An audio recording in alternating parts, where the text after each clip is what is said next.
You're now listening to the Peach Pundit Podcast, where we are expressing our own personal opinions. These views may not reflect the opinions of those whom we may be professionally affiliated.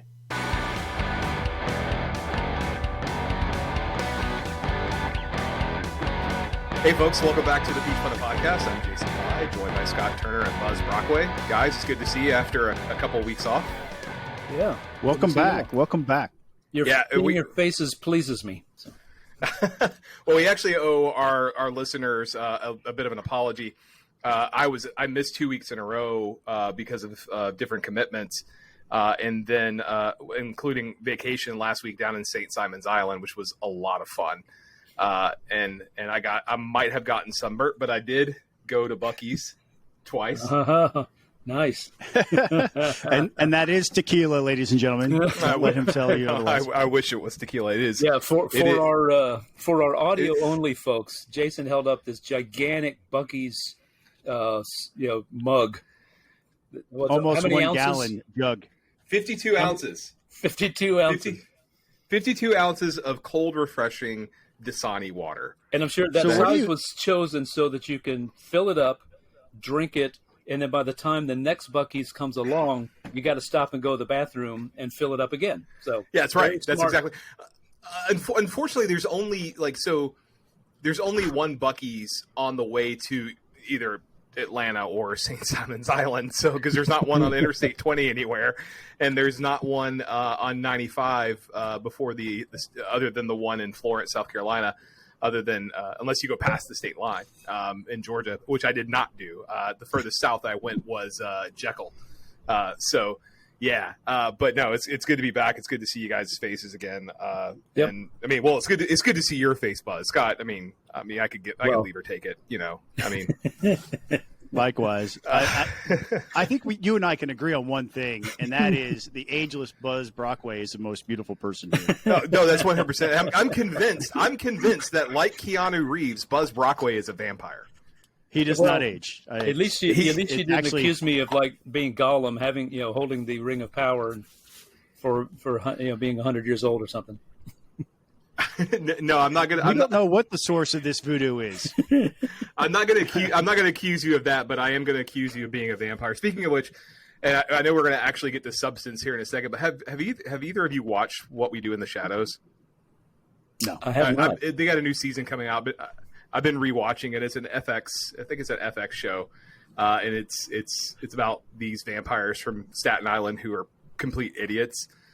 It's very funny, a little crude, but very funny. You guys should. There are three seasons already out. You can watch all 3 seasons if you go from dinner to 11 o'clock at night. You could probably watch all three seasons in that span. But they're really funny. But anyway, so since it's been a couple weeks since we have chatted, there's been a lot of news coming out of Washington D.C. and elsewhere. The biggest piece of news is obviously what's been going on at the Supreme Court, which is about 6 blocks that way. And I still can't drive down 2nd Street, unfortunately, to get to Constitution.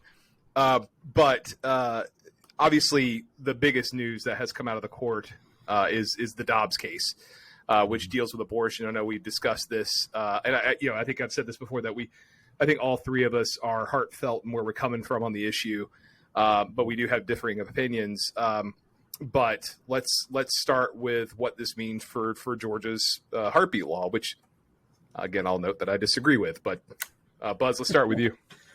Yeah, well, I mean, obviously, Attorney General Carr, I guess within hours of the opinion coming down, asked the circuit court to hold a hearing on it. That's been scheduled. I don't know the exact date. I guess the judge has asked for, both sides to present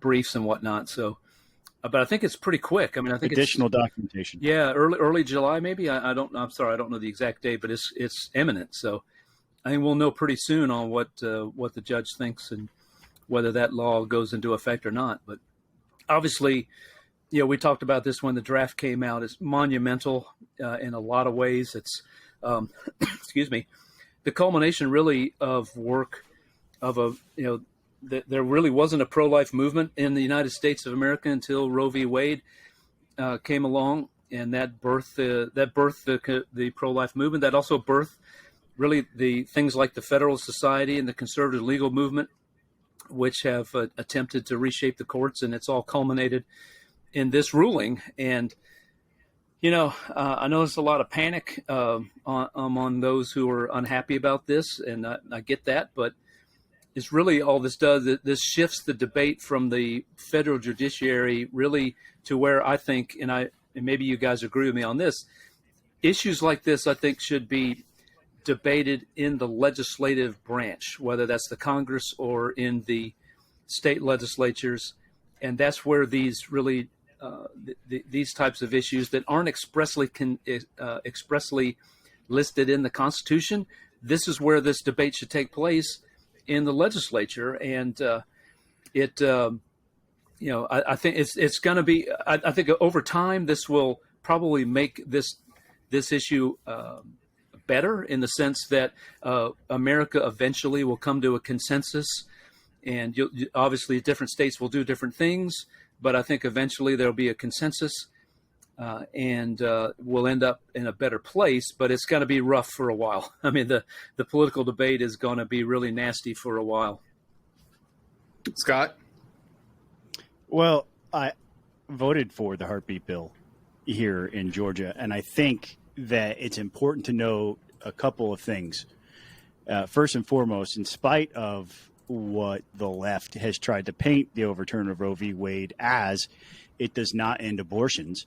Neither will it end abortions here in Georgia. Abortions under current law without the heartbeat bill are already limited and restricted to 20 weeks or earlier because of the 2012 law that was passed, a fetal pain bill that was carried by Doug McKillop at the time, that Buzz voted for. Yeah. And so at 20 weeks, there's a great deal of debate about viability and whether or not a fetus can survive outside the womb. There have been instances where fetuses have survived at 20 weeks and a few days. One child, as of 2013, was in kindergarten after having been born at 20 weeks and 4 days. Mm-hmm. So viability is something that's sort of a moving target because of science and medical abilities and capabilities. But the heartbeat bill also does not end abortion. So if Chris Carr is successful, and I believe he will be, abortions will not end in Georgia under the heartbeat bill. They would have to take greater steps, and I don't know where that is. I've talked to several lawmakers today and in preparation for the podcast, and I've asked them, are you going to drop legislation? Is there anything in the works? And there's, I think, a period of reflection right now. The focus is getting the heartbeat bill out of the courts and onto the law books before they move forward. Whether or not they will moving forward is an open question. But in spite of what Stacey Abrams and everybody else is saying, abortions under the heartbeat bill continue to be legal under certain circumstances. For example, once the baby has a heartbeat, you would only be able to get an abortion under incest, rape, or ectopic pregnancy or some other threat to the mother. So there are exceptions built in, but anytime before the baby has a heartbeat, the abortions would be illegal under that law. So I think it's important to keep that in mind, especially as people try to paint this idea that Roe ended abortions in America. It didn't.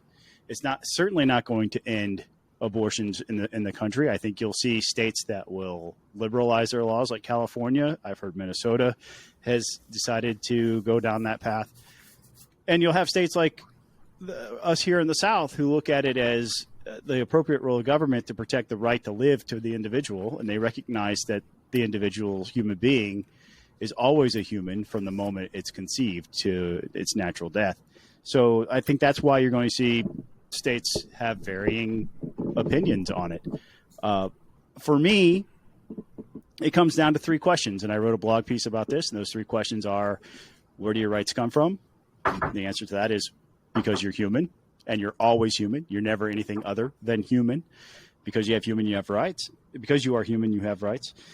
What's the role of government to protect those rights? And when does your When do your rights begin? And that's the moment you become human. So those three questions inform the answer here.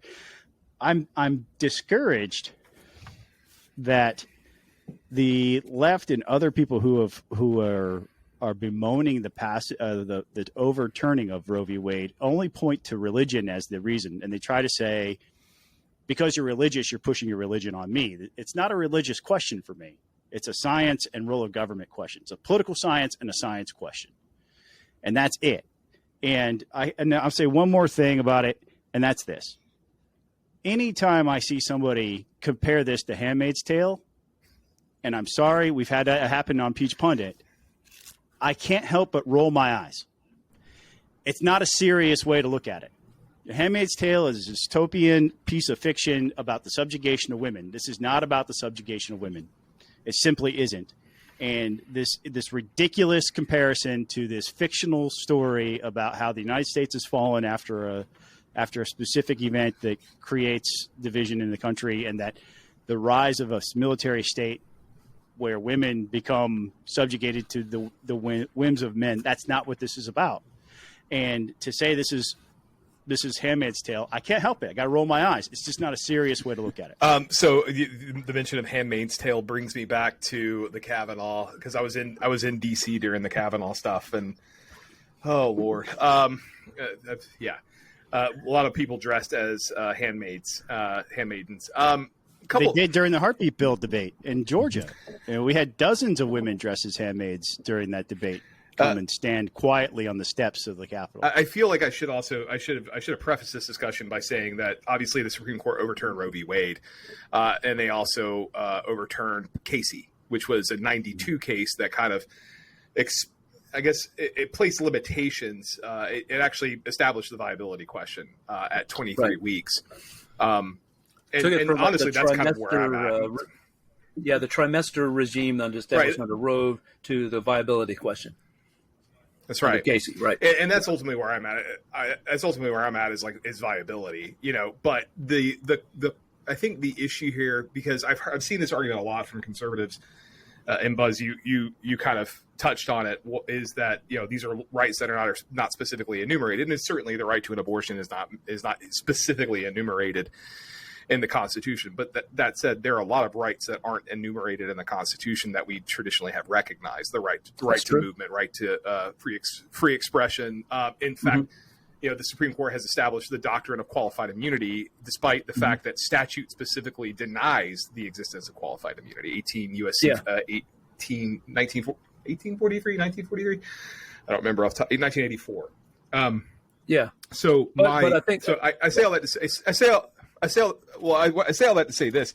I also think Scott's right in the sense that there's a lot of people who don't understand that this is simply push the issue back to the states. Now, that opens up an obvious can of worms, because in the sense that I think some state legislatures are going to go way too far with this, and to the point where they're. We're talking about total abortion bans, even the three exceptions that are traditionally recognized by mainstream conservatives, shall we say.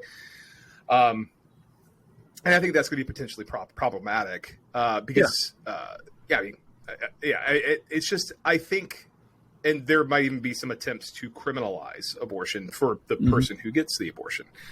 And I think that's extremely problematic. As I've said before on this podcast and else, well, I was just going to say to that point. Let me finish that thought. So, what was I say? As I've said on this podcast and elsewhere, is that this is an extremely, extremely tough decision for the vast majority of women who undertake it.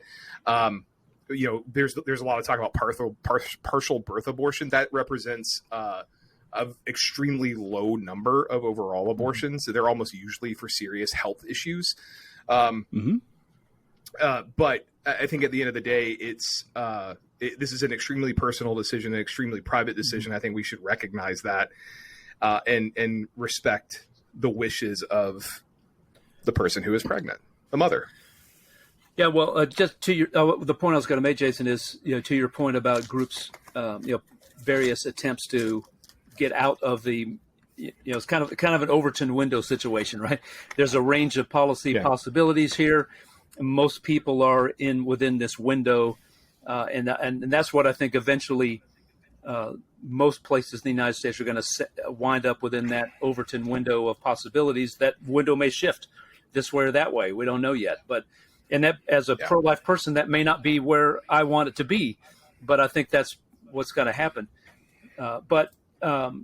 There's a group of organizations led by Georgia Right to Life who are demanding that Brian Kemp call a special session. They were not fans of the heartbeat bill. They opposed it. They threatened those legislators who voted for it because they wanted more. And they want a complete and total ban. They want a constitutional amendment for personhood and all these sorts of things. And that are they're just not politically possible in Georgia. And so there's a petition going around with a long list of these types of organizations in the state of Georgia demanding that Kemp hold a special session and take action right now. So there will be pressure on legislators, on the governor. To what extent they feel that pressure remains to be seen. Yeah, Scott, you wanted to say something? Yeah, I do, because the Georgia Right to Life is not a reasonable organization by any means. They've had their National Right to Life affiliation stripped from them. Ricardo Davis, the head of Georgia Right to Life, is also or has been the head of the state Constitution Party. They support Constitution Party candidates for office. They have no desire to see Republicans elected, and they have no idea what they're talking about in the realm of political possibility, unless their only goal is to try to make Brian Kemp look bad, to try to bring people over to the Constitution Party in elections. And the reason why I say that is we had a scenario where when getting the heartbeat bill passed, we had 50% plus one of the Georgia House of Representatives vote in favor of the heartbeat bill. In order to get a constitutional amendment passed, you have to have 2/3. Yeah. It's just not politically viable. We don't even have 2/3 Republicans. You're not going to get a constitutional amendment. So for Ricardo Davis and Georgia Right to Life to call on Brian Kemp to call a special session is nothing more than political pandering and gamesmanship for their own party that's separate from the Republican Party. And so I call out Georgia Right to Life yet again, because I've done this from the well. I've called them out when I was a member of the House of Representatives for standing in the way of what's possible and saying that we can only accept a complete and total ban is ridiculous. You have to take what you possibly can and then move forward. And they just refuse to do that. And calling for, and honestly, and all the people who joined up with them, just realize calling a special session does nothing but spend taxpayer money, because you're not going to get a constitutional amendment. It's never going to pass with a General Assembly that has over 1/3 of Democrats in the body. It's just not going to happen. So we've got to move, because we still have other topics to discuss related to the Supreme Court. Yes. But before we do that, I do want to save a couple minutes here to talk about Stacey Abrams, who criticized the Dobbs decision. But now is saying that there should be limitations on abortion, and get you guys' thoughts on that real fast. And Buzz, since Scott finished, I'll let you start. Yeah, I think her earlier statements, she kind of dodged the question which left open, left people to wonder, does she support any limitations on abortion? So she's clarified that, and I think that that shows the political reality of things.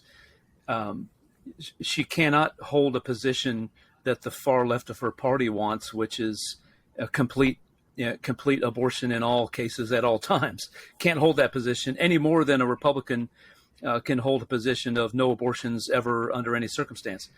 So I think this pushes her, I think, a little bit, because you reading the article, her interview with the AJC. I thought the AJC was kind of generous in their headline because she left herself a lot of wiggle room.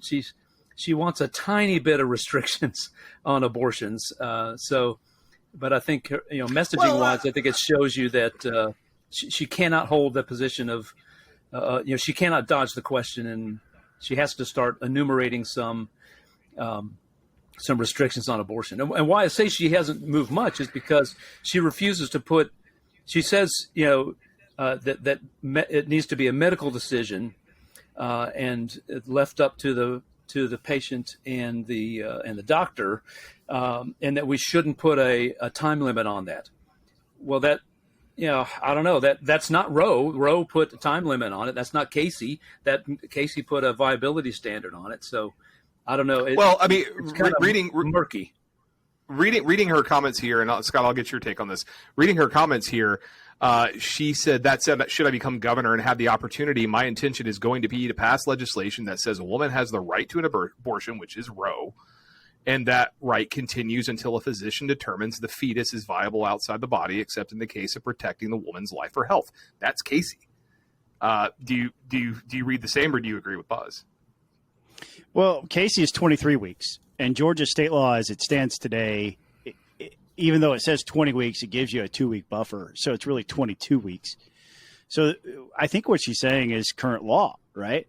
Only she doesn't mention rape or incest. But again, rape and incest make up 1% or fewer abortions in this country. It's like, it's the biggest red herring ever. So setting those aside and giving her the benefit of the doubt that she would want to include those, I don't see how her position really varies from current. I mean, when I say current, the 2012 fetal pain law. You're talking about a matter of 7 days at that point. Look, I know Stacey Abrams, and I know that where she really wants to go, and the reason why she was silent about this for a week before she actually came out and said, I support some restrictions, is because she's really an abortion on demand advocate. She supported that in Virginia recently. She spoke very passionately against the current 2012 fetal pain bill, which is the 20 to 22 week ban. She has never supported any type of restrictions before. I think she understands now, after a week of this decision being out, that she cannot hold the line and get elected, because regardless of how you ask the question or poll it, not about whether or not Roe v. Wade should be overturned, but should there never be any restrictions on abortion? And people will be like, yeah, I'm pretty sure that the day before a kid is born is too late, right? I mean, and so when you start there and you start working your way back, well, when is too early and when is too late for this discussion? And she gets into very gray areas about how she defines what viability is. And so, no, I don't think she supports Casey or the Casey definition. I think she's still on the end of liberal want to have it anytime.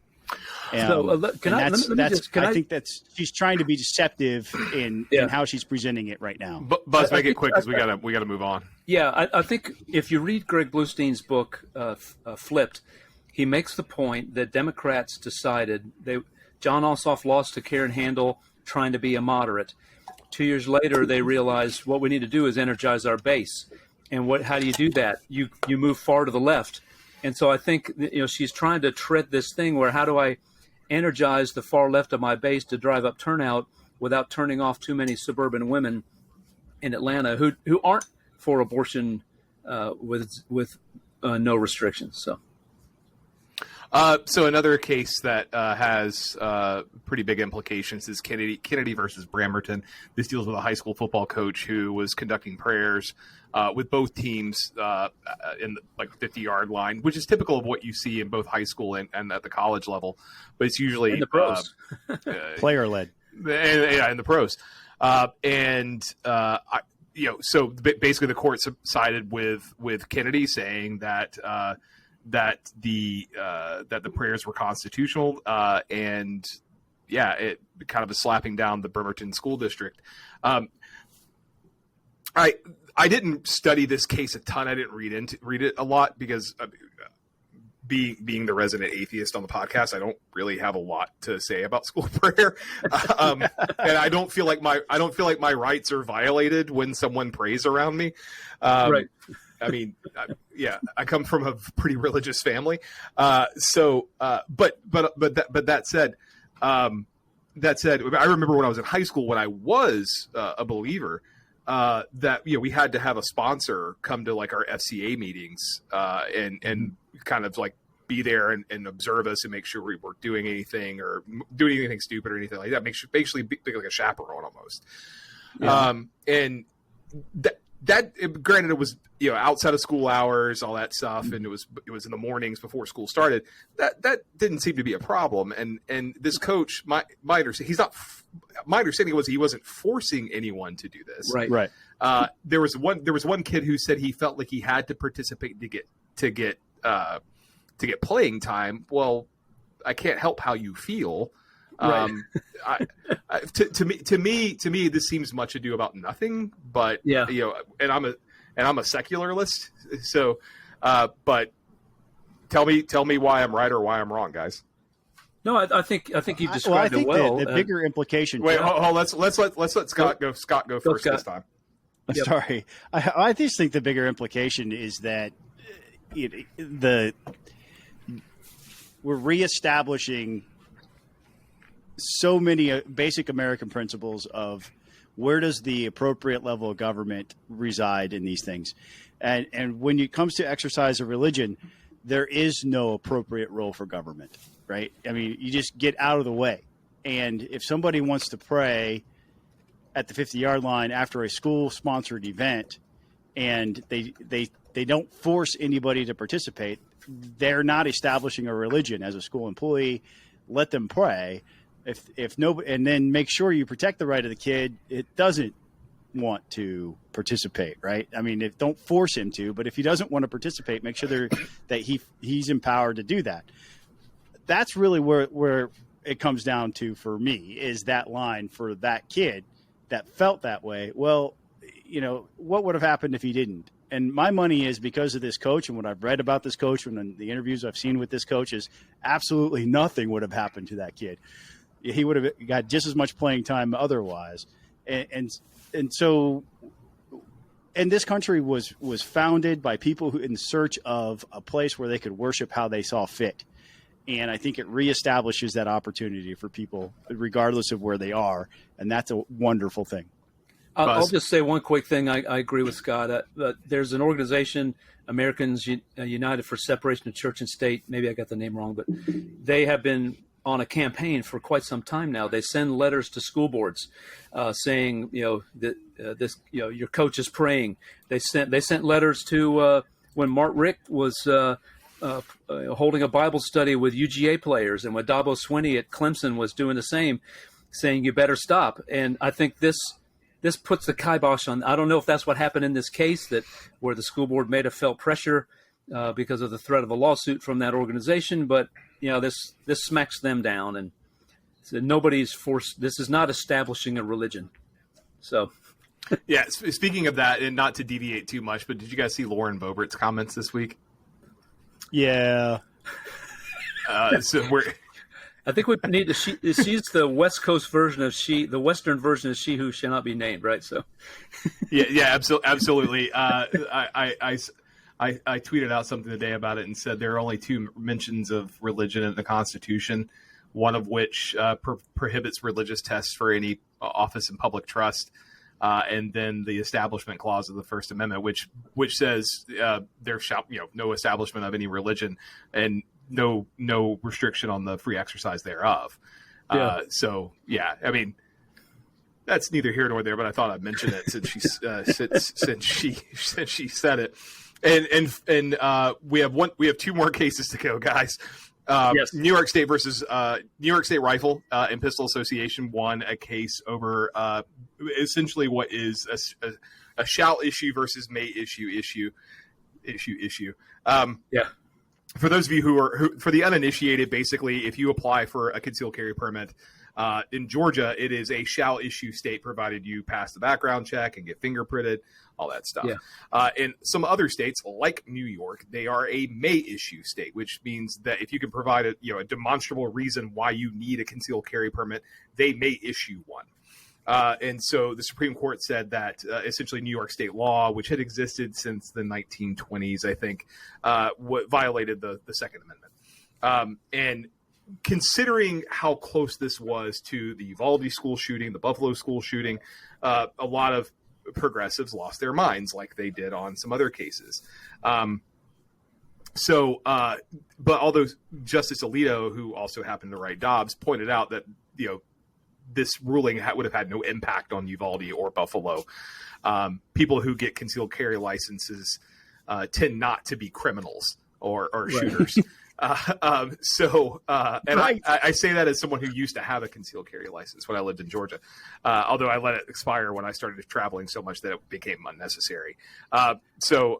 Scott, I take this as being just basically the next step from Heller and McDonald. And I'll also note that when not long after that New York law passed, the Supreme Court held that in Miller that the Second Amendment was a collective right, which was a fundamentally flawed case to begin with, and then that was subsequently overturned by the Supreme Court in 2008 with Heller. So very different times that we're looking at, and that this case really just is the continuation of upholding the precedent and further basically saying this is an individual right. Oh, I think it incorporates, right? We're looking at the concept of incorporation, which, for those who don't know, their amendments to the Constitution have been made over time. They've said the states must adopt the Bill of Rights, for example, as their standard of operating procedure. So I think we're seeing an incorporation of the Second Amendment case, is what as I've read it. I haven't seen other people analyze it that way, but understanding. What's that? That was done in McDonald. Yeah, but specifically, that telling New York City that shall not be infringed means shall not be infringed. I think for here in Georgia, nothing really changes. We have the guns everywhere law. I had a conversation today about the abortion bill where I pointed to the guns everywhere law and said, look, if you wait a year until you take action, you can point to the hysteria around the guns everywhere law and say, this is yet another example of when the left in our state told us that the sky was going to be falling. I had a college professor tell me that she was going to get shot and die in her college classroom because of my vote for the guns everywhere bill. Well, she's never been shot in a classroom. And as far as I know, she's never been shot on the street either. Yeah. So we did not have the huge spike of gun violence in churches or in bars or on college campuses like they claimed that they would when we passed the law that decriminalized carrying weapons in those spaces under certain circumstances. So here in Georgia, I think it just reinforces what we've done here. We recognize that the right of the individual to carry a weapon to defend themselves is a primal natural right, and I'm glad to see the Constitution being defended in this way, yet again, by the Supreme Court. And Buzz? Nothing really to add. I think y'all have said it. Ditto. Ditto. By the way, one thing I'll mention is that the incorporation, this goes back to our conversation on Dobbs and Roe. This McDonald was incorporated through substantive due process, as has virtually every other right that's been incorporated against the states. That gets into tricky constitutional territory versus substantive due process and privileges and immunities clause of the 14th Amendment, which is a fascinating discussion, and we should probably have someone on to talk about it at some point. Maybe we can get Clarence Thomas to come talk about immunities. As long as it's not Ginny. As long as it's not Ginny. And finally on the Supreme Court front, before we move on to like the other 8 topics that we have, and Buzz only has like 50 more minutes left. Because Buzz turns into a pumpkin at 7. There's tomorrow is the last day of opinions that are going to be issued in the current term of the Supreme Court, and obviously Justice Stephen Breyer will be stepping down immediately as of today. He said he'll be stepping out immediately as soon as the last opinions are issued. So the one anticipated court case is West Virginia versus EPA. And this goes all the way back to the Clean Power Plan, and which was an Obama era regulation, which was repealed in the Trump administration and replaced with another less burdensome regulation, but deals with carbon emissions, things like that. And the interesting thing about this case, and it really depends on how far the court wants to go, or even if the court wants to weigh in at all. There's a possibility they may not weigh in. Because there's some question over whether they even have jurisdiction to weigh in over this. But let's say the court goes full beast mode, guys, and they say, you know what, this violates the non-delegation doctrine of the Supreme Court or the Constitution, that's going to pose a really interesting, because I wrote a paper about this stuff when I was at FreedomWorks about Article 1 issues, and one of the chapters of the paper was like, I could have written a book on this thing. Yeah. And one of the chapters of the paper was specifically about how Congress has just basically given up its authority to write laws, and it's delegated it to the executive branch. You got a separation of powers issue there. The Constitution explicitly says Congress writes the laws, not the executive branch, and so you could be looking at potentially like 100 years worth of case law. I mean, it could upend Washington D.C. And you know what, guys? I'm here for it. I love it. I love it. I do.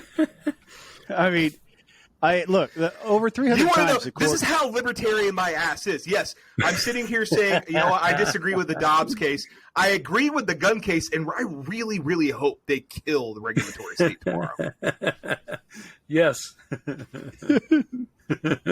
Well, I was going to say something and I've lost it because I found your response in your rant there completely and totally entertaining. I can go, Scott, if you want. If you want to, you want a moment. Go. Fill in the silence. To me, what I think, if that happens, and I'm with you, Jason. I hope it does, because for far too long, politicians have. The legislative branch has not just allowed, but has encouraged and said, look, we don't want to make tough decisions. We want to punt that to the judiciary in a lot of cases and let them do that. We want to punt this over to the regulatory state so that we don't have to make any tough decisions. And that's enough of that.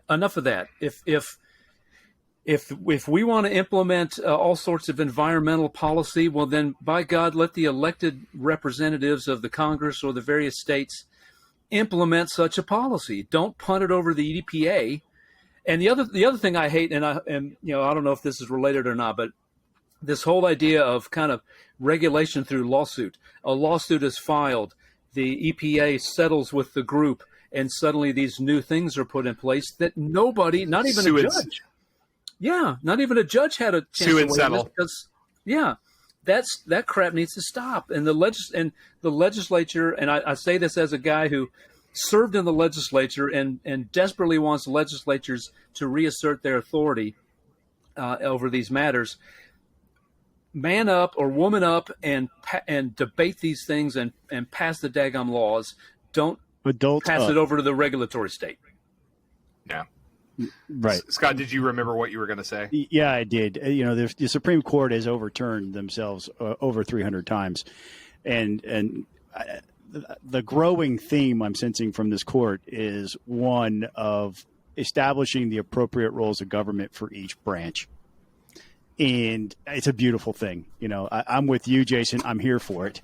And if you can make these lazy, worthless politicians in Congress and in state legislatures get up off their butts and do their jobs. I mean, that's Donald Trump gets my applause for reforming the court in a way that reestablishes our constitutional form of government. Now, people are going to freak out. They're going to say, "Oh my God, abortion's gone, or there's guns going to be everywhere," and blah blah blah. No. The Supreme Court's not making new law. It's saying where the decisions must be made and how. Yeah. And that these things can still happen. They just have to be done appropriately. You can't rely on courts. You can't overstretch. You can't violate the rights of individuals.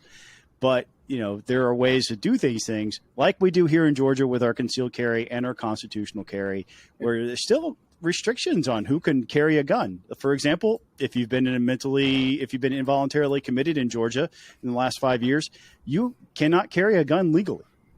Nobody's questioning whether or not that's constitutional. That's the way it is. And there's no lawsuit in front of the Supreme Court saying or challenging that. But New York saying blanket ban, no, you can't do that. Completely separate concept. So 300 times the court has overturned themselves, most famously Dred Scott. I foresee a lot of this in our future, and I'll tell you what I'm waiting for is the Obamacare overturned. Can't wait for that. It's got to happen, right? I don't know if that one's going to happen. Oh yeah, it will. moving a little closer to home, we have several Georgia related things to talk about. So Mike Collins beat the shit out of Vernon Jones. Yes. Oh my gosh. Yeah, and He trucked him. yeah, but he was not a gracious winner at all, based on the tweet his campaign sent out on June 22nd. For those of you who haven't seen it, his campaign account at Team Overhaul Georgia, or Overhaul GA, I should say, they put out a graphic that says, "Thanks for the clown show, Vernon." I do want to thank them for using a comma between show and Vernon, because but it shows pictures of several individuals, including Mike Huckabee, former Insurance Commissioner Ralph Hudgens, C.J. Pearson, Debbie Dooley, all with clown noses on. Tom Kirby. You're right, and I am not going to defend. I mean, I actually like Ralph Hudgens; he's a really nice guy. The rest of them, I'm not going to defend them because I think most of them are attention seekers or grifters. I shouldn't say most Tom of them. Kirby's not an attention-seeking grifter. I didn't say all of them. I said most of them, and specifically. Well, I want to say I want to clarify that. Yeah, you know, I'm specifically referring to Huckabee, Pearson, Dooley, Flynn, and Grinnell. But this was classless. Yeah, this was classless. It's dumb. Yeah, it was dumb. Yeah, it just showed lack of character for a guy who's getting ready to go to Congress, because he's going to be in Congress. Yeah, he's going to be in Congress. You need to start acting like it. Right. I mean, we already have enough foolishness in our congressional delegation up there. We don't need another ass.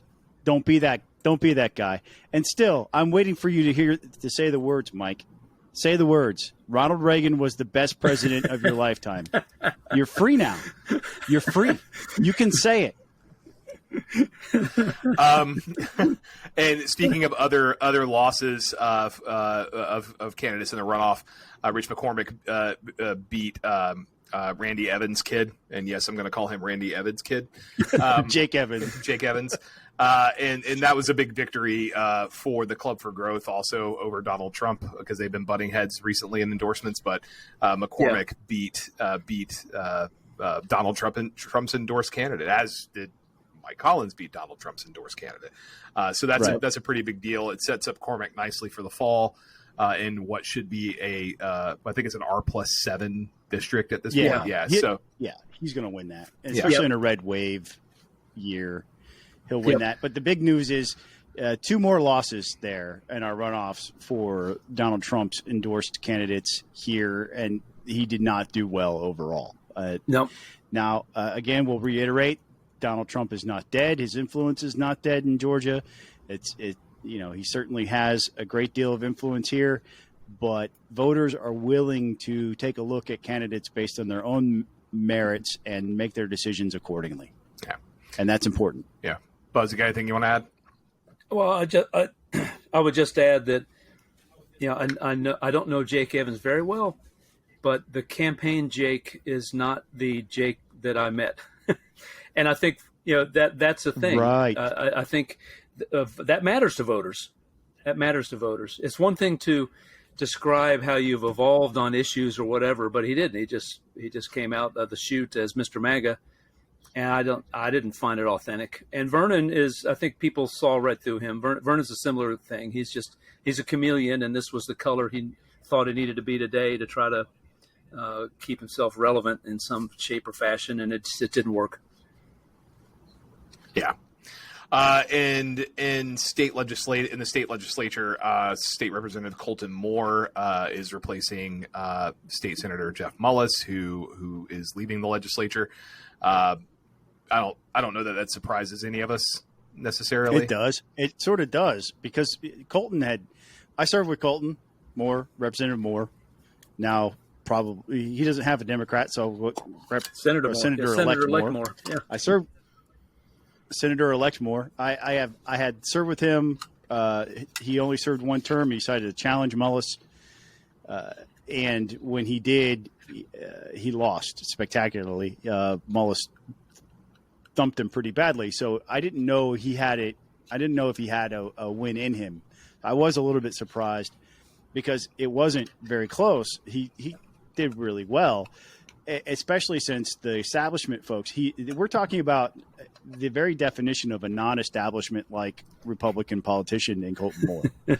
He's young, he's brash, he's eloquent. He's an auctioneer by trade, so he is very disciplined in his use of words and his ability to speak. He's really good in those aspects.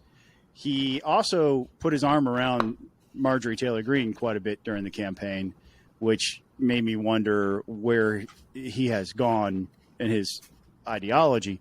But seeing him in the Senate is going to be interesting. He was one of the 12 that signed the resolution to oust David Ralston, or to ask for David Ralston to resign. And he's from that region of the state where David Ralston is, in the northwest Georgia quadrant.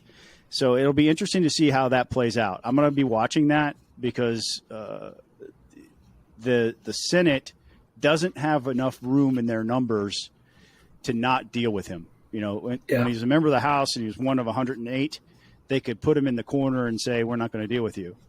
When he's one of 32, 33, when they come back, they're not going to be able to ignore Colton Moore. Yeah. So I am going to be grabbing my popcorn and heading to the Capitol to watch how that plays out. So one thing we should also note is that Representative Sherry Gilligan lost in a runoff up in Forsyth County. That's disappointing to me. I don't know the guy who beat her, but Sherry, she butted heads with Speaker Ralston, but she was a pretty solid libertarianist conservative, and from what I've heard, that's not the guy who won is not that.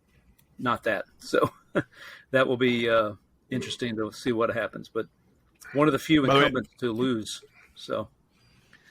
Buzz, I do want to know how much I love hearing you say the word libertarian, because you say libertarian, and libertarian, libertarian-ish. It's very Southern. It's very Dukes of Hazzard how you say libertarian.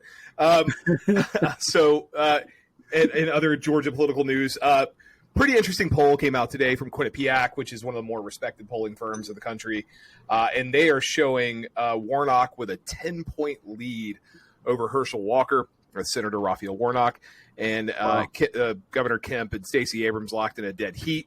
And we were texting back and forth about this one earlier today, and I think Scott correctly pointed out that they measured registered voters. This is not likely voters.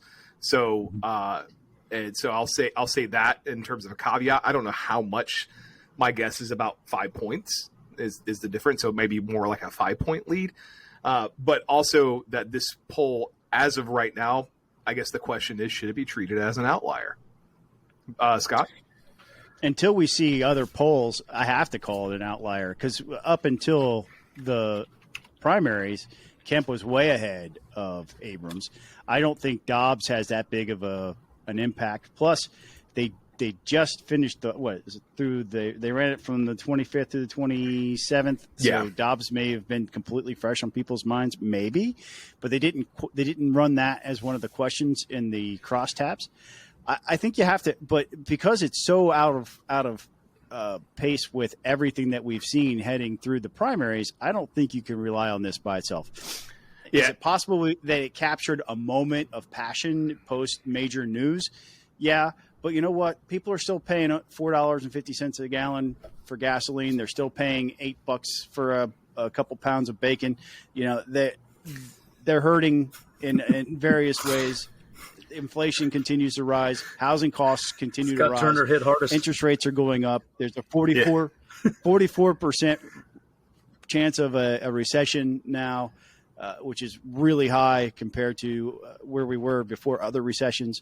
So I think as we get back into what's most important to Georgians, this may have captured a moment in time, but I still think it's an outlier. Scott, of course, was going to mention the bacon thing, but Buzz, let me ask you: the last poll. Here's the counterpoint to it being an outlier, and it's the last poll from Quinnipiac was done in January, and it had Walker 1 point up on 1 point up on Warnock. He was at 49%. Warnock was at 48%. Warnock's gone up by 6. Walker's gone down by 5. So they're in. Look, the sample size is a little bit. Actually, was a little bit larger, and the margin of error was a fraction smaller. But I mean, no other poll. I mean, the last poll that came out from anyone was in earlier this month, and it showed them at a dead heat, 46-46, and that was East Carolina University. So, I mean, let's say it isn't an outlier. Yeah, I mean, I guess it is. Would be stunning to think that it moved that much, right? That it moved, that it moved that much. And I guess we should point out that this poll also has Kemp and Abrams tied at 48, right?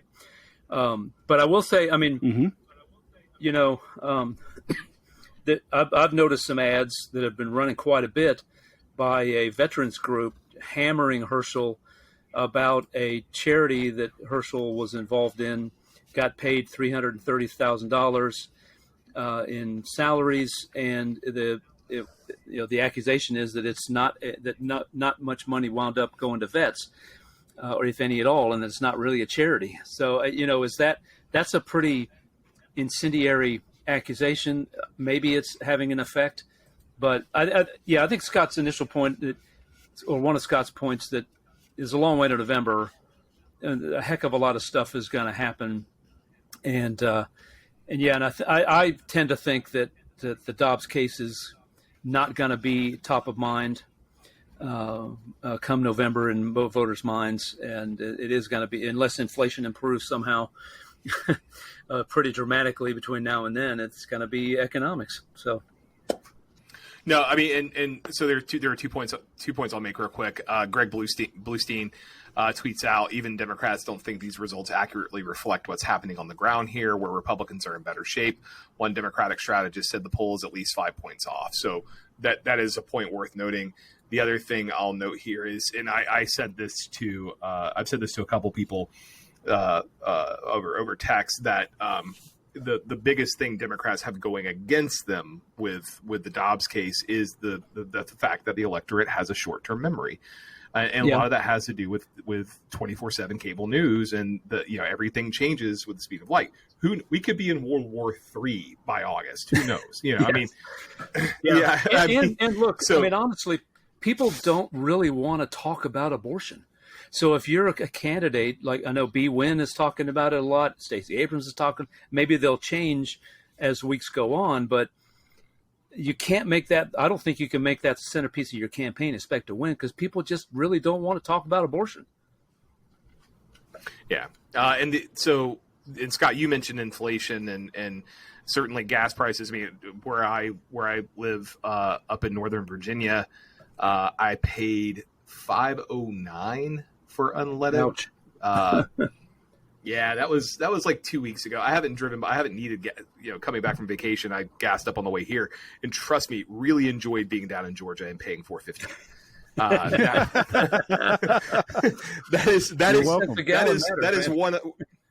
That is one of several things that I miss about Georgia. But the same political action committee that was giving out, or I think gas cards or paying for gas several weeks ago, we mentioned it, is passing out vouchers for free groceries. The 34 and 22 pack.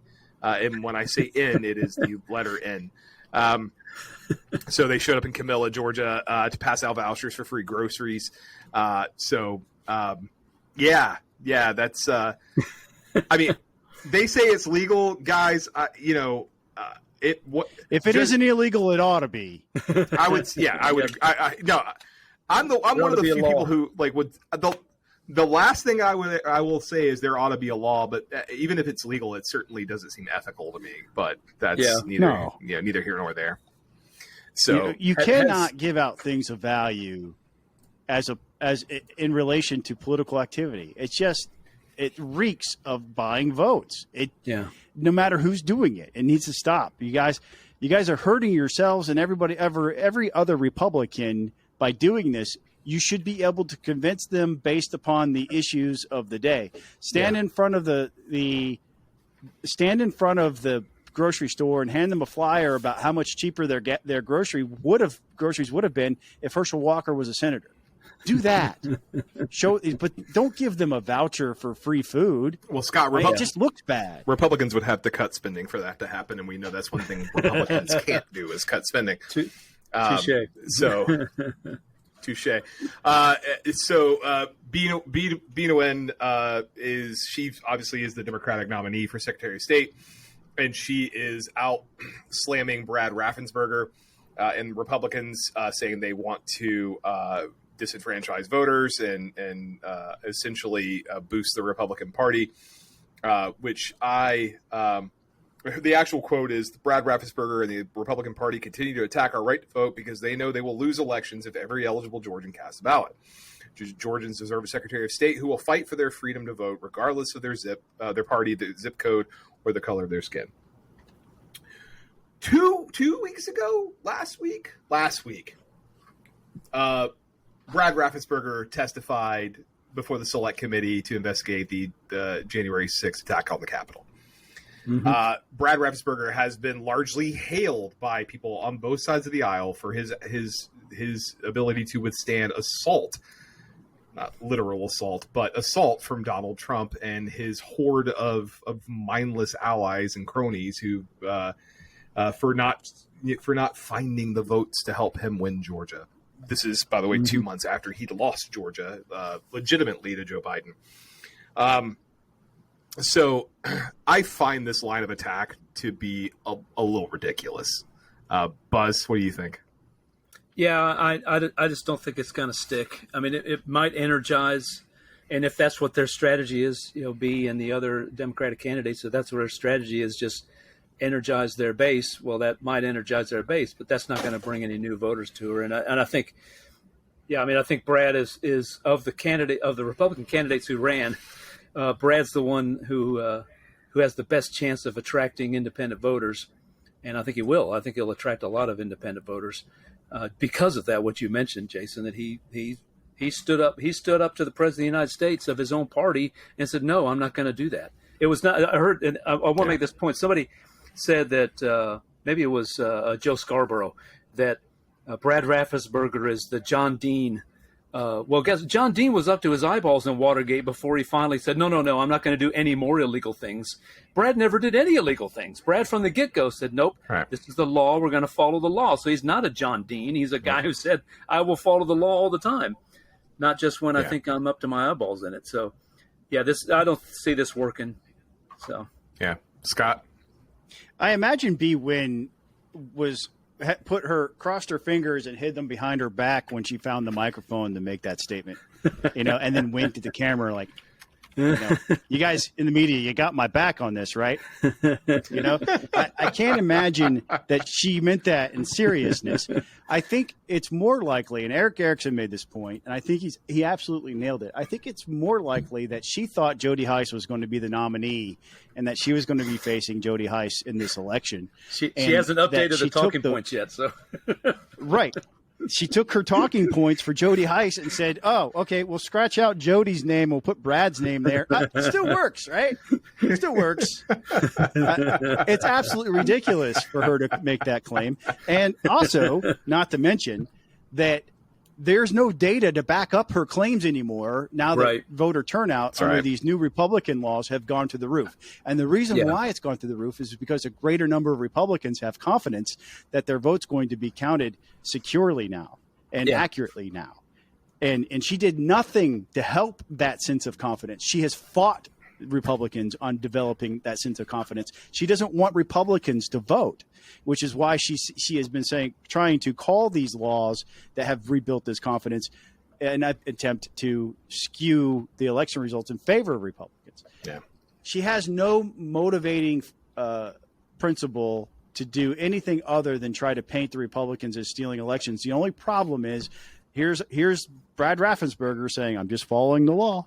I'm just following the Constitution. I think people ought to have a right to vote. I think it should be easy to vote, and I'm going to try to make it easy to vote and legal to vote for people who are eligible to vote.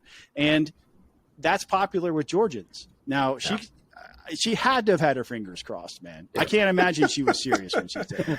I mean, Brian Kemp and Brad Raffensperger are the worst vote suppressors in the history of vote suppression.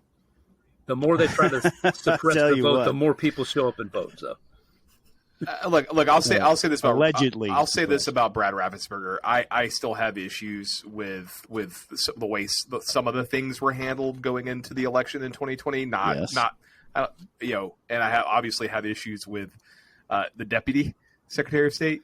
That said, he came on the podcast and I was impressed with how he handled himself. And, everybody thought he was dead in the water for re-election. Yeah. And he won it.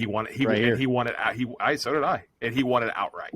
So that says a lot about his ability to campaign and get and talk to people. And, that's impressive. And he showed a lot, he showed a lot of courage and cojones to do the things he's done, including Indeed. Just this past Monday. So last issue, I have two other issues I want to discuss, but the last real thing that actually matters, the other things matter too, but this really matters, is about more election related stuff. Coffee County, Georgia. There's a question of whether some Stop the Steal folks might have accessed voter data in an unauthorized manner, voter software systems.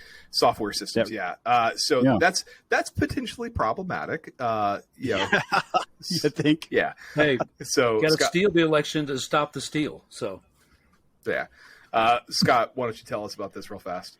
Yeah. So when I was in the House, Coffee County put out a video by the Kraken Institute, or they allowed the Kraken Institute folks to come and videotape the ballot reconciliation process. And I'm not going to go too far into the weeds on that. It's basically a process where we make sure that ballots that may have stray marks on them are actually showing the voter intent. So, so there's some other problem. You have to have 3 people look at it. And the way that she presented this to these people running cameras, and the video was played to us in the committee that were holding hearings at the time, was that anybody could anytime come in here and change a vote from Joe Biden to Donald Trump, which is not the case. You just can't do that. If you did do that, you're going to jail. You had committed voter fraud and you were going to go to jail. And the paper ballots were going to tell on you when they recounted the paper ballots. And so after counting the ballots by hand, it was deemed that the ballots in Coffee County matched, but only after they realized they had other errors, like they had double counted a stack. They couldn't figure out why they were off by 42 every time they ran this thing through the machines. And the reason why is because they had double counted a stack. And so they had to start over. And so Coffee County has always had problems. The fact that they are continuing to be in the center of the universe on controversy here is not surprising to me at all. And it's also, when we talk about Fulton and DeKalb being taken over by the state elections board, Coffee County is a candidate for that too. It's not just DeKalb and Fulton that have problems.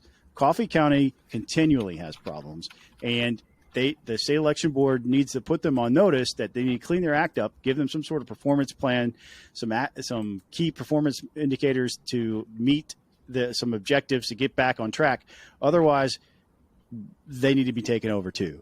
The real problem here, though, is the potential is that somebody took the software, and that the software is now out in the wild. That is a major breach of cybersecurity measures. And if that's out there and hackers have access to it and they start playing with it, now we're talking about real security problems.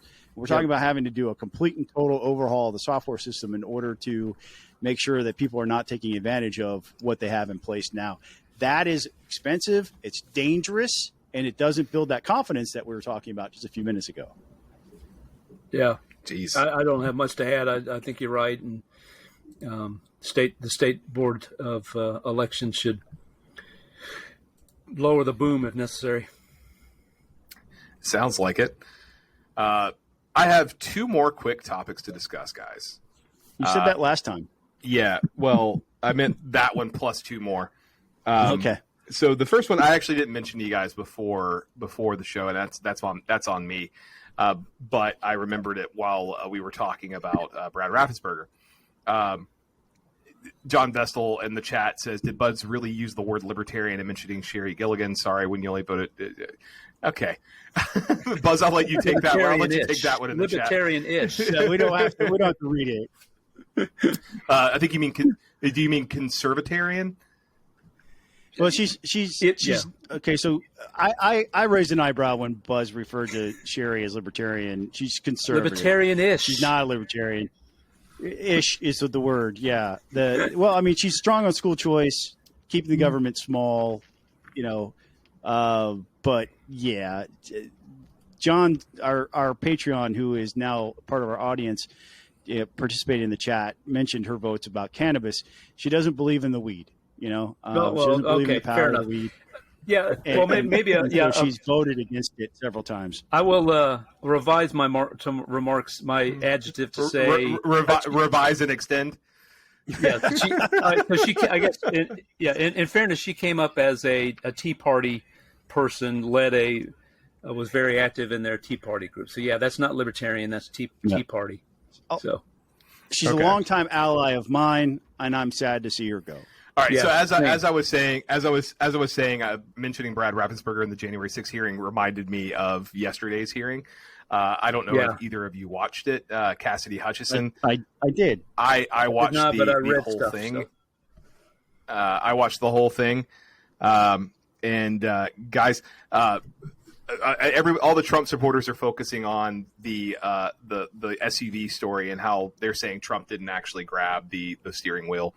And didn't lunge. Secret Service is saying that, by the way. Yeah, and Secret Service is saying he was. I've seen different variations of what Secret Service said. They were confirming that he was agitated and upset and angry, yes. But that he didn't take the steering wheel. Nor did he lay hands on anybody. Right, that's correct. Any agent. Right. But they're focusing on that because I think the rest of her testimony was so damning. Especially the fact that Trump knew that he was told that that a lot of people who were showing up had weapons. They weren't going through the mags, essentially metal detectors, for fear because they didn't want their weapons taken away, and he wanted to get rid of the metal detectors. And then he's told him he was going to go down to the Capitol with them, and that I had been on the fence about potential prosecution. Until that, and that's what put me over the other side of it.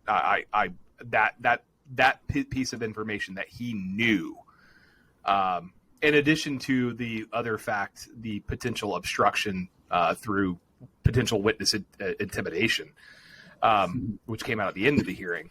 Those are the two things I found the most damning. Yeah, I mean, clearly they're very damaging politically. I think and very, very damaging politically because it does feed into the narrative that Lynn Cheney and the others have been trying to lay that Trump was at the center of this whole thing. But I still think you're a long way from prosecution because this is hearsay. None of what she said would be admissible in court. You got to get the actual people who heard these things come out of Trump's mouth or some other proof. But she did though. Yeah, there were aspects.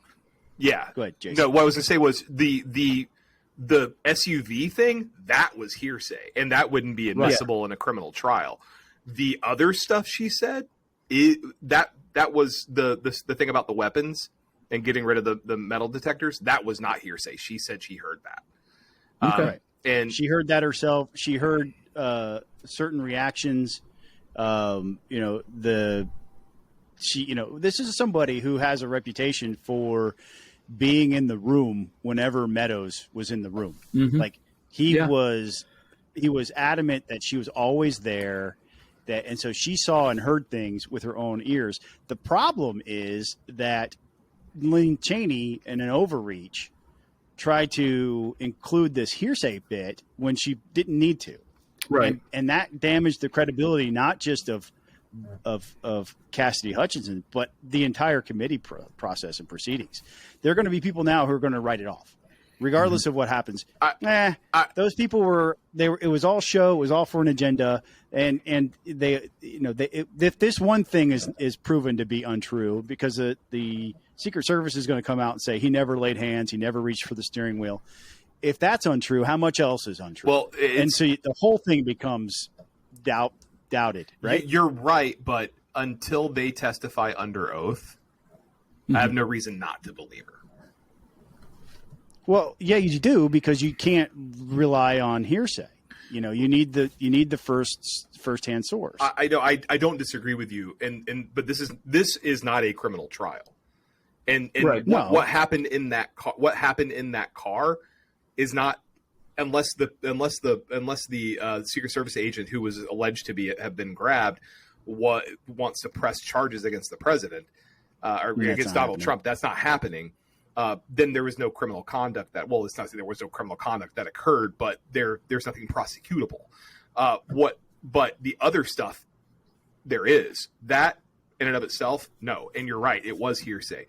I'm hoping the committee did some due diligence on this because otherwise, yes, it damages her, but it only damages her in so much that the people who want to contest it actually testify under oath. I think they'll have to now. Right, they're going to be compelled by just human decency to come forward and say, right, hey, this didn't happen. Yeah. So that's the last thing of substance. The other thing that's not quite of substance, but certainly important to those of us who are Atlanta Braves fans. For those of you who haven't been following the news, Freddie Freeman seems to have a sad. Yeah. Freddie Freeman has a sad big time about not re-signing with the Braves, and there was a tweet that was tweeted out about 10 minutes before we started that I just saw from Doug Gottlieb at Gottlieb Show on Twitter. Casey Close never told Freddie Freeman about the Braves' final offer. That is why Freeman fired him. He found out in Atlanta this weekend. It isn't rare to have happen in the MLB, but it happened. Close knew Freddie would have taken the Atlanta deal. Close knew he would have taken the Atlanta deal. Wow.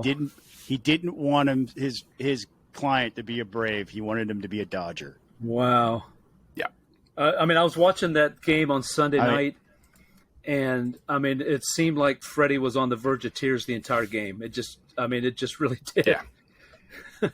He got standing O's during his first at bat in all three games. Wow. Yeah, and then you had the Clayton Kershaw, Kershaw comment about we hope he's we're a pretty good team too. Hopefully he likes it here. But guess who Clayton Kershaw's agent is? Oh, the same Casey guy. Close. It's Excel Sports Management, the same group that represented Freddie Freeman. Oh my gosh. Oh my goodness! And that is according to baseballreference.com that he is represented by Excel Sports Management. I saw it in a comment on the Doug Gottlieb post, and I had to mention it. I don't think there's any question. I think Freddie Freeman, given that we're not electing people to the Hall of Fame by the same standards we elected them 10 years ago, or when you had to have 300 wins and 500 home runs to be elected to the Hall of Fame. I think Freddie Freeman is very likely to wind up in the Hall of Fame. Yeah, he will go in as an Atlanta Brave. Yeah. But unless he wins an MVP and 2 more titles in LA. But he gets to choose, right? They don't really get to choose anymore. No, they really? changed it. They changed it after they changed it several years ago after allegations of sort of unethical behavior involving players getting benefits or certain incentives to choose a certain team. And I forget which one. I think it was Dave Winfield went in as a Devil Ray or something. It was, yeah. It was something like that. Maybe not been Winfield, but it was somebody. I think it was who spent one season with the Devil Rays, and the Devil Rays got him to go in as a Devil Ray. I think that was Wade Boggs. Was it Wade Boggs? Yeah, it was Wade Boggs. Yeah. It was about his. Yeah. Yeah, it was. There was. This is via Wikipedia. This is Wikipedia. This is from Wikipedia. So feel free to go and double check the source because I'm not doing that. Before his retirement, Boz was plagued by newspaper reports that the expansion Devil Rays gave him financial compensation in return for selecting a Devil Rays cap for his plaque at the Baseball Hall of Fame. He denied it, but and he denied that any such condition was part of his contract. And of course, Greg Maddux, when he was selected for the Hall of Fame, does not have a logo on his cap. Yeah. Right, because he couldn't choose between Atlanta and Chicago. Yeah, right. And he always loved Chicago, right? I mean, he loved his time in Atlanta, but he loved the Cubbies too. So, but I mean, and he was a Padre as well. One guy who's really glad this weekend is over is got to be Matt Olson. I mean, how uncomfortable was all of that for him? Well, I mean, he hasn't had he hasn't had a horrible season. Right. But he's not having a great season. But he's not having a great. He hit 2 home runs last night. He's had like, I think 6 home runs this month or 8 home runs this. He might be warming up, but like he's not a guy who, like, Freddie Freeman hit for average. Matt Olson does not hit for average. He hit he's good for about 250 to 260. And he doesn't belong facing any left-handed pitcher. And he can't hit lefties. But back to the Freddie Freeman. If you're Casey Close, you go find another line of business. Your credibility is shot. Yeah, I don't see how anybody trusts that dude. Yeah, right. I mean, because ultimately, what ended up happening with your client, he ended up someplace that was his second choice for less money than what was on the table where he wanted to be. What a worst case scenario that is, and you have no credibility now, either with, if I'm a GM and I'm dealing with Casey Close or XL from now on, I'm going straight to the client. I'm going straight to the look. I want to make sure this is the deal that's on the table right now, and your agent is telling me you're walking away. Are you walking away? Yeah, and that's probably violates some of the ethics in that industry. But good Lord, man, I mean, you cannot trust somebody like that in an industry where you're supposed to be able to trust the person that you're paying to represent you, and they failed you that badly. No wonder he was an emotional wreck all weekend. No, this is I mean, the guy who tweeted that, Doug Gottlieb, says this is not uncommon. I don't know how common it is, but it's not uncommon. That said, I've never heard of it happening before. And, I think the Major League Baseball Players Association needs to look into this because Freeman wanted. I think it was clear to everyone he wanted to stay in Atlanta, and I think it's certainly clear just based on his actions this past weekend, firing his agent now, that he wanted to stay in Atlanta. Yes. So I'm not a baseball agent. I'm not an expert in baseball. I love baseball. It's one of my favorite games to watch. It's actually probably is my favorite game to watch and favorite game to go to, but that is certainly fireable. How did he find out, though, Jason? Did Alex Anthopoulos put his arm around him and say, "Hey, come to the office real quick. I want to show you this email and the timestamp that I sent over to your agent"? How does he not find out until this weekend? I have no idea. Well, I guess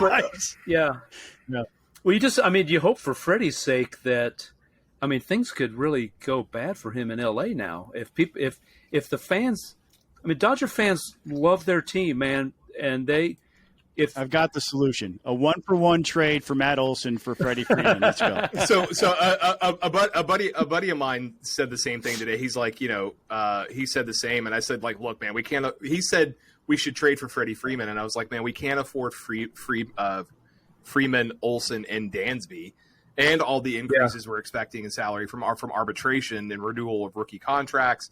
Like, unless you make Olson part of the deal, in which case we can't afford it. Because I think, personally, I think we overpaid for Olson, like to the point of absurdity. I think Olson's going to go down as one of Anthopoulos' worst signings, and because I don't think Olson, it's an 8-year deal. I forgot how old he is. He's 27, 28. It's an 8-year deal. He's been playing first base for us. 6 years younger than he's 6 years younger than Freddie. I would have. The question as a Braves fan you have to ask yourself is, would you have preferred Freddie Freeman at 36, 37 years old, or Matt Olson at 36, 37 years old, when he's still going to be in a Braves uniform? And given the numbers in production, Freeman being 32.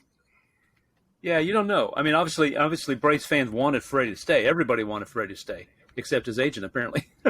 But everybody else on planet, Right. involved in the Braves organization and Braves world wanted Freddie to stay. So I don't know. You can't. I mean, we don't know what. I mean, Olson is a Gold Glove defensive guy. He's a power guy. Yeah. We don't know what the next 6 years are going to be like. 6-7 years are going to be like for him. But yeah.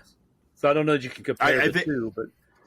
I've had bad feelings. I had bad feelings when we got B.J. Upton and Justin Upton. I had bad feelings when we got Dan Ugla, and I had the same bad feeling when we got Matt Olson. So I am not on the Matt Olson train. Trust in Double A, man. Trust in Double A. We got a World Series out of all he's not Frank Wren, and we do have a World Series, but I think it was a bad signing. Scott, go ahead. I just need to give our shout outs. And yes. We're going to start with our $10 per month supporter, John Vestal, who joined us today as a member of our audience. If you too want to be an audience, go to patreon.com/peachpundit.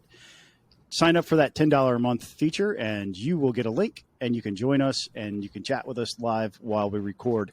Red Kudzu, Reed Powell, Benjamin Hurst, and Sam Thomas, all part of our Patreon family. We love you guys for supporting us. Thank you so much. We appreciate it. All right. That's all we have for tonight, folks. Thanks for joining us. Make sure you check out peachpundit.com. Check us out on Facebook. Check us out on Twitter.